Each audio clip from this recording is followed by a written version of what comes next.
kuatkan hati. Negeri ini memanggilmu kawan. Belajar bergerak berbagi untuk negeri.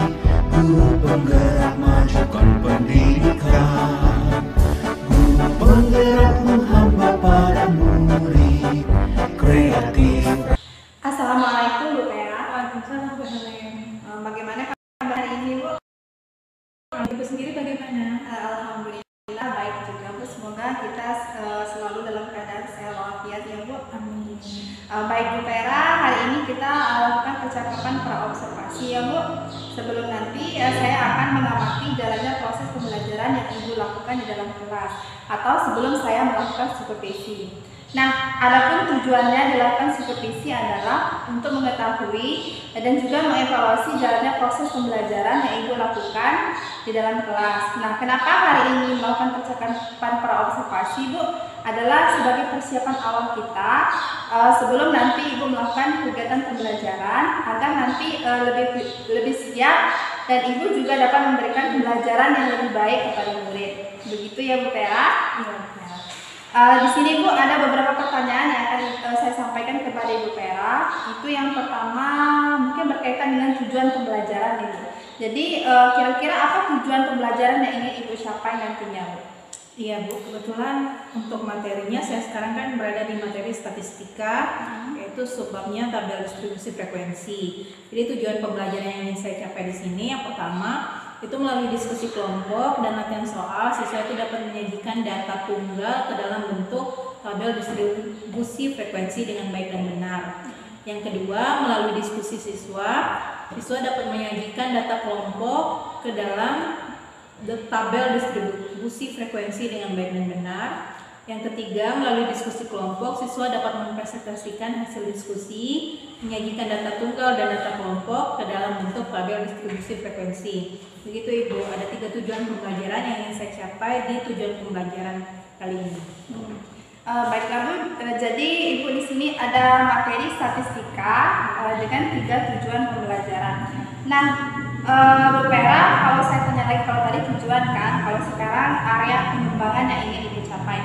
Jadi Bu, bagaimana dengan area pengembangan yang ingin Ibu capai atau area yang ingin Ibu diobservasi? Baik Bu, untuk area pengembangan yang ingin saya capai, itu yang pertama mengembangkan kemampuan intelektual dan dengan cara menyampaikan contoh materi secara jelas dan mudah dipahami oleh siswa. Kemudian meningkatkan keaktifan siswa untuk bekerja sama, berani mempresentasikan hasil dari diskusi kelompoknya di depan kelas dengan baik dan penuh percaya diri. Karena biasanya dalam pembelajaran matematika Bu, cuma sebagian siswa yang aktif, selebihnya itu biasanya mereka lebih pasif dan lebih mengandalkan teman-temannya yang mereka anggap pintar. Jadi saya maunya semuanya aktif begitu Bu. Iya baik Bu Pera. Jadi di sini dari catatan saya ya Bu, area pengembangan yang ingin Ibu capai adalah yang pertama mengembangkan intelektual Ibu Pera sendiri dengan menyampaikan contoh-contoh materi secara jelas, yang mudah dipahami oleh siswa. Kemudian Ibu Pera itu area pengembangannya juga pengen meningkatkan keaktifan siswa ya Bu, meningkatkan keaktifan siswa dalam bekerja sama dan bekerja kelompok. Nah, saya ingin mendengar nih Bu, kalau tadi kan tujuan, kemudian area pengembangan Ibu itu meningkatkan intelektual dan keaktifan siswa. Nah, di sini saya ingin mendengar bagaimana rancangan pembelajaran Ibu, rancangan pembelajaran yang ingin Ibu terapkan di dalam kelas. Mungkin dimulai dari persiapan Ibu, strategi pembelajaran yang Ibu lakukan, model pembelajaran, kemudian ataupun metode pembelajaran yang Ibu gunakan kayak gitu. Oke Bu, untuk persiapan itu tentunya saya merancang perangkat pembelajaran yang lengkap ya Bu. Nah, untuk strategi yang saya gunakan yaitu menggunakan pembelajaran yang membangun kemitraan murid saya dengan mengelompokkan murid berdasarkan kesiapan belajar murid, yaitu kemampuan, keterampilan, dan keaktifan siswanya Bu. Dan untuk model pembelajaran, di sini saya menggunakan model pembelajaran berbasis masalah atau problem based learning. Untuk metodenya di sini saya menggunakan diskusi kelompok, tanya jawab, dan juga penugasan, gitu. Iya. Jadi Bu Pera, yang saya tangkap di sini ada beberapa rencana yang akan diterapkan di dalam kelas, yang pertama tadi persiapannya Ibu menggunakan perangkat belajar yang lengkap ya Bu. Iya. Kemudian untuk strateginya Ibu itu pengen membangun kemitraan dengan murid, itu tadi untuk menunjukkan keaktifan tadi ya Bu. Kemudian Ibu juga menggunakan model pembelajaran problem based learning atau PBL, dan juga Ibu tadi yang Ibu sampaikan menggunakan kemudian penugasan dan tanya jawab begitu ya Bu. Iya, seperti itu. Iya.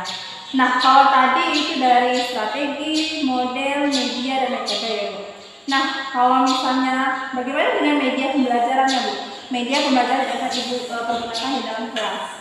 Oke, untuk media pembelajaran mungkin di sini saya akan menggunakan berbagai contoh penyajian data tunggal ke dalam bentuk tabel distribusi frekuensi dan contoh penyajian data kelompok ke dalam tabel distribusi frekuensi.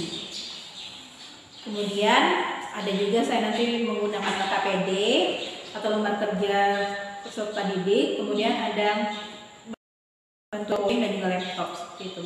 Iya, lengkap ya Bu. Jadi untuk media yang Ibu persiapkan bank contoh soal ya Bu, kemitraan tadi.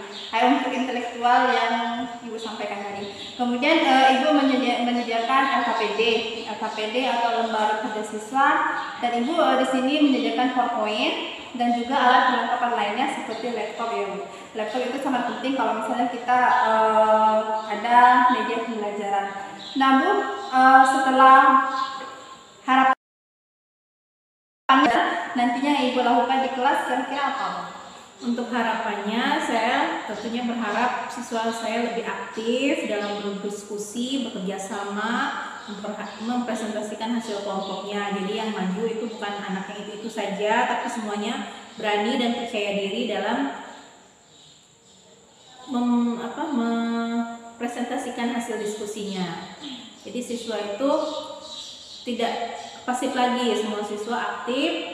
Jadi tidak ada lagi yang sama, semua berani gitu. Jadi yang saya tangkap di sini Ibu Vera, harapannya Ibu pengen intinya tuh semua kelas murid yang di dalam kelas itu lebih aktif dan tidak mengandalkan anak yang lebih pintar.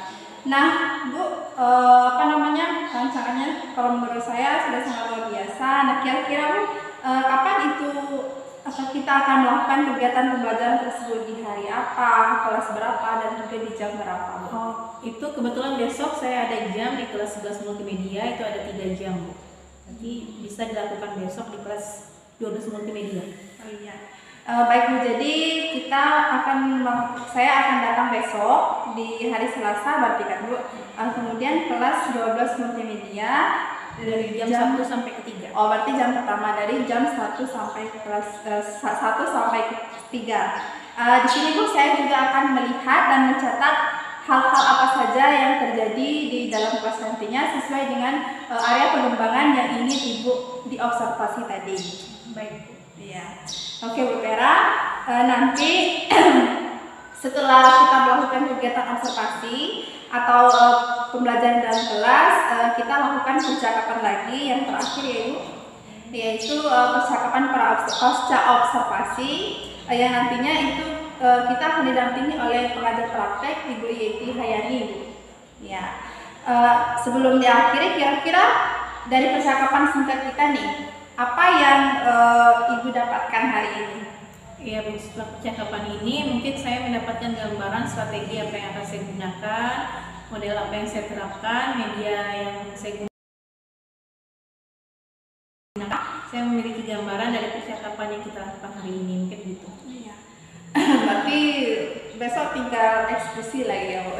Ya Bu Vera, terima kasih atas waktunya Bu dan sudah bersedia berbincang-bincang dengan saya di percakapan praobservasi. Sampai bertemu di kegiatan observasi kelas besok ya Bu. Iya. Ya. Baik Bu Vera, saya kira sudah cukup praobservasinya. Semoga nanti supervisinya berjalan dengan lancar, kegiatan pembelajarannya berjalan dengan lancar dan sesuai dengan harapan yang Ibu inginkan tadi. Amin Bu, sama-sama. Semoga semuanya lancar juga dengan bimbingan Bu Ellen pastinya. Iya. Terima kasih Bu Vera. Kita akhiri saja. Wassalamualaikum warahmatullahi wabarakatuh. Waalaikumsalam warahmatullahi wabarakatuh.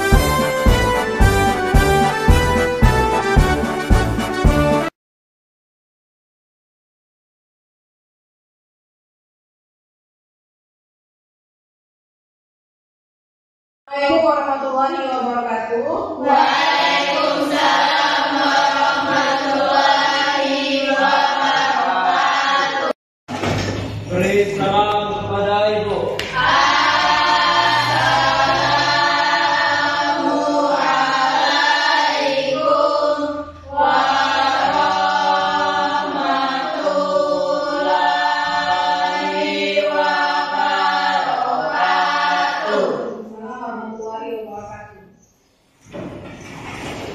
Sebelum kita memulai pelajaran teman-teman, lebih baik kita berdoa dulu. Berdoa, mulai. Hargai potensi, tingkatkan prestasi, lahirkan profil pelajar Pancasila. Belajar, bergerak, berbagi untuk negeri, kita menjalin kolaborasi. Belajar, bergerak, berbagi untuk negeri, demi bakti pada Ibu Pertiwi. Ini kita masih di statistika ya. Kalau kemarin kita belajar tentang penyajian data dalam bentuk tabel, dalam bentuk diagram. Kemarin ada diagram batang, diagram lingkaran, dan diagram garis.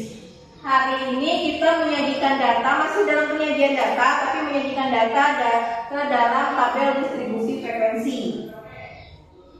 Oke, di tabel distribusi frekuensi hari ini tujuan pembelajaran kita adalah yang ada 3 ya. Yang pertama nanti melalui diskusi kelompok dan latihan soal, nanti kalian bisa menyajikan data tunggal ke dalam bentuk tabel distribusi frekuensi dengan baik dan benar. Kemudian yang kedua, melalui diskusi nantinya juga kalian bisa menyajikan data kelompok dan latihan soal ke dalam bentuk tabel distribusi frekuensi dengan baik dan benar. Terus yang ketiga, melalui diskusi kelompok nanti kalian dapat mempresentasikan hasil diskusi, menyajikan data tunggal dan data kelompok ke dalam bentuk tabel distribusi frekuensi. Jadi ada 3 tujuan pembelajaran kita pada hari ini ya. Sebelum kita mulai pelajaran, biar semangat ya, kita stretching dulu. Coba berdiri semuanya. Masih ingat tepuk semangat? Masih. Coba ya, tepuk semangat.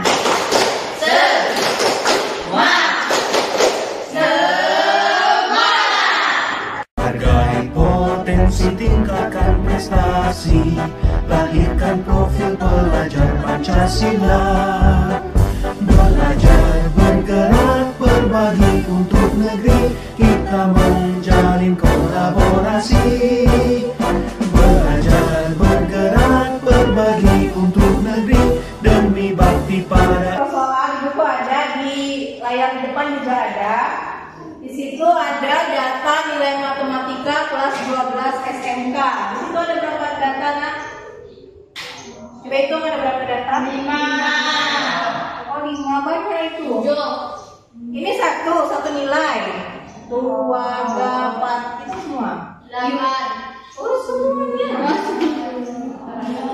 80. 5 kali 40 ya, 40. Jadi di situ ada nilai matematika dari 80 siswa. Ada yang dapat 67, ada dapat 51 dan seterusnya. Kira-kira yang terkecil dapat berapa itu? 40 yang terkecil. Kalau yang terbesar 91. Jadi kalau yang dapat terkecil itu disebut data minimum atau X minimum. Kalau yang terbesar disebut data maksimum atau X maksimum. Nanti ada di rumus. Jadi tadi dari data yang tunggal yang satu-satu tadi kita bentuk menjadi tabel distribusi frekuensi. Tabel distribusi frekuensi ada yang dari data tunggal dan ada yang data kelompok. Kalau contoh yang sebelah kanan itu nilai ujian matematika kelas 12, itu kira-kira data tunggal atau kelompok? Datanya tuh tunggal. Datanya kan satu-satu, nilainya 3, 4, 5, ini kecil ya nilainya ya. Yang maksud frekuensi adalah artinya yang dapat nilai 3 itu ada 3 orang, yang dapat nilai 4 ada 8 orang, yang dapat nilai 5 ada 10 orang, dan Kalau yang di sebelah sana itu tabel distribusi frekuensi juga, tapi untuk data berkelompok. Kenapa dikatakan berkelompok? Karena ada rentangnya. Itu tabel di daftar tinggi badan di kelas 12. Tinggi badan dari 141 sampai 145. Jadi ada rentang. Beda data tunggal dan kelompok tadi. Kalau tunggal angkanya cuma satu-satu, kalau kelompok ada rentangnya dari berapa sampai berapa. Jadi yang tingginya, misalnya di kelas ini yang tingginya dari 141 sampai 145 cuma ada satu orang. Terus yang tingginya 146 sampai 150 ada 4 orang dan seterusnya. Paham ya beda tabel distribusi frekuensi untuk data tunggal dan kelompok. Hargai potensi, tingkatkan prestasi, lahirkan profil pelajar Pancasila. Belajar, bergerak, berbagi untuk negeri, kita menjalin kolaborasi. Belajar, bergerak, berbagi untuk negeri, demi bakti pada Ibu Pertiwi.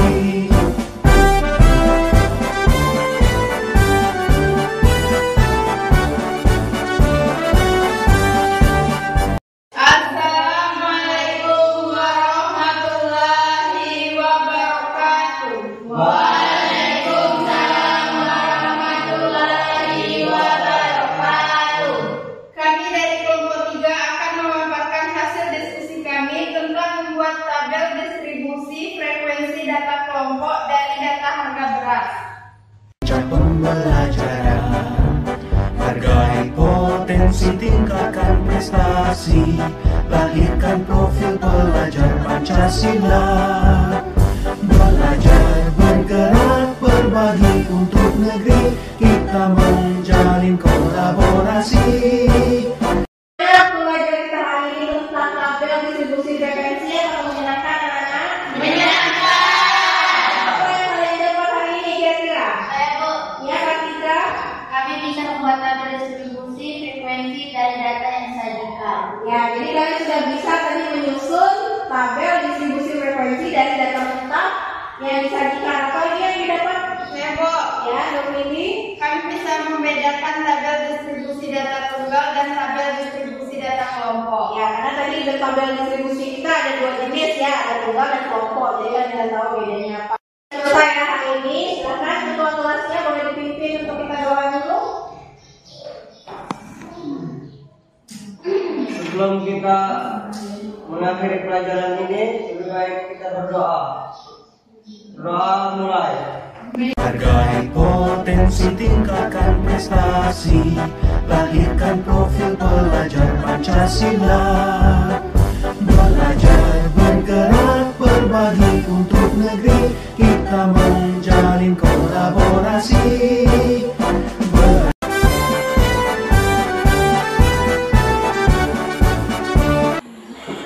Assalamualaikum Bu Tera. Waalaikumsalam Bu Helen. Bagaimana kabarnya hari ini Bu? Alhamdulillah baik Bu, sehat. Semoga kita dalam keadaan selalu sehat walafiat ya Bu. Baik Bu Tera, hari ini kita akan melakukan percakapan pasca observasi. Nah, di sini Bu, saya akan memberikan beberapa pertanyaan kepada Ibu. Itu terkait dengan jalannya proses observasi kelas yang sudah kita lakukan bersama. Nah, dengan tujuan Bu, percakapan ini adalah untuk mengevaluasi sejauh mana proses pembelajaran yang telah Ibu lakukan. Nah, Bu Vera, untuk pertanyaan pertama nih, bagaimana perasaan Ibu terkait dengan jalannya kegiatan observasi kelas yang sudah berlangsung? Iya Bu Helen, perasaan saya ketika dilakukan kegiatan observasi kelas kemarin itu merasa tegang ya Bu karena ada videonya. Tapi alhamdulillah berjalan dengan baik kemarin. Ya. Alhamdulillah ya Bu, berarti sudah berjalan dengan baik. Nah, Bu Vera, bisa Ibu ceritakan kembali nih area pengembangan apa yang Ibu lakukan di dalam kelas kemarin, kemudian langkah-langkah atau tahapan pembelajaran apa yang sudah Ibu lakukan di dalam kelas? Baik Bu, Untuk area pengembangan yang ingin saya capai yaitu yang pertama mengembangkan kemampuan intelektual dengan cara menyampaikan contoh materi secara jelas dan mudah dipahami oleh siswa. Kemudian meningkatkan keaktifan siswa untuk bekerja sama, berani mempresentasikan hasil diskusi kelompoknya di depan kelas dengan baik dan penuh percaya diri. Karena pada saat kegiatan pembelajaran matematika itu cenderung hanya murid tertentu saja yang aktif, sedangkan yang lain itu hanya mengandalkan teman mereka yang lebih pintar di kelas. Langkah-langkah pembelajaran yang sudah saya lakukan di dalam kelas untuk mengembangkan kemampuan intelektual saya sudah mempersiapkan bank soal. Contoh soal yang mudah dipahami oleh siswa, dan saya sudah memberikan bank soal tersebut kepada siswa ketika pembelajaran berlangsung. Dan untuk area pengembangan meningkatkan keaktifan siswa untuk bekerja sama dan berani mempresentasikan hasil diskusi kelompoknya, itu saya memberikan KKPD yang menuntut siswa untuk lebih aktif dan penuh percaya diri. Kemudian mengelompokkannya berdasarkan kemampuan mereka yang heterogen. Ya. Jadi Bu Vera, di sini dari catatan saya tadi ada beberapa area pengembangan, yaitu berkaitan dengan kemampuan ibu sendiri dalam memberikan contoh-contoh soal yang mempermudah pemahaman dan memberikan keaktifan kepada siswa. Nah, ibu sudah melaksanakan pembelajaran, langkah-langkah pembelajaran yang telah ibu rencanakan. Baik Bu Vera, pertanyaan selanjutnya, sejauh mana area pengembangan yang sudah ibu sampaikan tadi, apakah sudah berhasil dilakukan di dalam kelas atau belum kayak gitu Bu? Baik Bu, menurut saya pribadi nih ya Bu, area pengembangan yang saya capai alhamdulillah sudah berjalan dengan baik. Namun memang masih ada kekurangan-kekurangannya Bu. Nah, berarti sudah dilakukan dengan baik ya Bu, sudah berjalan dengan baik sesuai dengan rencana yang telah ibu rencanakan. Tetapi masih ada kekurangannya. Nah, kalau kita bicara kekurangan Ibu, menurut Ibu Vera sendiri, apa sih kekurangan atau mungkin kendala-kendala yang ibu hadapi pada saat proses pembelajaran di dalam kelas Bu? Menurut saya, kekurangan atau hambatan yang saya temui ketika proses pembelajaran berlangsung itu adalah ketika masih ada beberapa siswa yang tidak ingin terlibat dalam kegiatan pembelajaran tersebut. Dengan kata lain, masih ada siswa yang tidak aktif dalam kegiatan pembelajaran. Baik, jadi dari pembelajaran yang sudah dilakukan masih ada siswa yang tidak mau terlibat atau masih ada yang kurang aktif. Mungkin hanya mengandalkan teman di kelompoknya ya Bu, seperti itu ya Bu. Iya, seperti itu kira-kira. Nah, kira-kira menurut Ibu Vera sendiri, mengapa hal itu bisa terjadi Bu? Mengapa anak itu tidak aktif di dalam kelas? Apakah mereka tidak mau terlibat dalam diskusi atau hanya tidak paham pelajaran matematika atau lain sebagainya? Kenapa? Oke, kalau menurut saya ini ya Bu, mereka itu tidak menyukai pembelajaran matematika Bu. Dengan begitu, PR saya sebagai guru mapel bagaimana caranya meningkatkan motivasi untuk belajar matematika siswa Bu. Mungkin kedepannya saya harus lebih memperhatikan gaya belajar siswa yang ada di dalam kelas. Ada visual, auditorio, dan kinestetik, sehingga siswa menjadi lebih nyaman saat belajar matematika. Baik Bu, dari catatan saya di sini, Ibu pengen meningkatkan motivasi belajar matematika siswa dari yang mereka tadi tidak mengerti kata Ibu tadi kan, dengan cara memperhatikan gaya belajar peserta didik, audio, video, kinestetik. Nah, di sini Bu, menurut saya sangat setuju dengan rencana Ibu tadi dengan memperhatikan gaya belajar 3 tadi ya Bu, ada visual, auditory, kinestetik yang ada di dalam kelas, sehingga nanti siswa diharapkan lebih nyaman dan lebih termotivasi untuk pembelajaran matematika seperti itu ya Bu Vera? Iya. Nah, Ibu Vera, mudah-mudahan apa yang nanti Ibu rencanakan itu dapat terrealisasi dan memberikan proses pembelajaran yang lebih baik dibandingkan yang kemarin. Saya tunggu nih Bu cerita-cerita Ibu nanti apakah bisa direalisasikan atau tidak. Nah, ini pertanyaan selanjutnya Bu, kira-kira kapan Ibu Vera akan melakukan perubahan dengan rencana yang telah Ibu sampaikan tadi? Mungkin untuk waktu tepatnya belum bisa saya tentukan ya Bu, tetapi insya Allah akan saya lakukan secepatnya. Berarti akan Ibu lakukan secepatnya nih. Mungkin kalau minggu ini kayaknya tidak ya Bu. Minggu depan sembari melakukan persiapan ya Bu. Baik Ibu, terima kasih atas jawaban-jawabannya. Mudah-mudahan apa yang Ibu rencanakan bisa secepatnya direalisasikan. Iya. Baik, akhirnya rangkaian kegiatan seperti akademik kita sudah selesai ya Bu. Dimulai dari kemarin kegiatan percakapan praobservasi, kemudian observasi kelas, dan sekarang percakapan pasca observasi. Saya ucapkan terima kasih banyak kepada Mutiara dan saya akhiri. Wassalamualaikum warahmatullahi wabarakatuh. Waalaikumsalam.